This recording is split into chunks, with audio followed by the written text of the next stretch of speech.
نبي محمد جلوسية كوميتي لجنة كهرباء ما ده طاقة الشيخ مقصود أشرفية دون وادي برای مالدات و 5 ساعت وید خست نتیجه حصار حکومت دمشق سر طاقه سر ورو شابو ایجینا بس سر شیخ مقصود أشرفیه ما 5 ساعت وید خست نکوش قرار جیر دادار کرد 10 ساعت تانی لانی نیرن مواد تکهوی موضوع تکهوی تقریبا جمع 66 مالدهانا صباحي ومسائية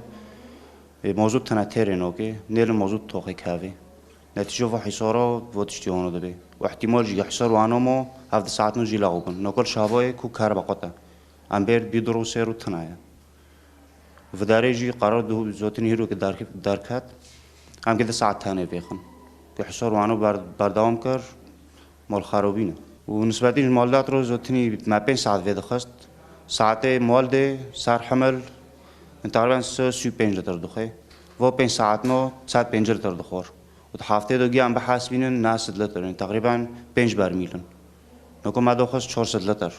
روی 2 ساعت تنه که وک هفت برمیل و کار باید زودتین هفته و حتی داودیو ما وید خست نکو سر و قراری روی که داره هفته حتی نه 2 ساعت تنه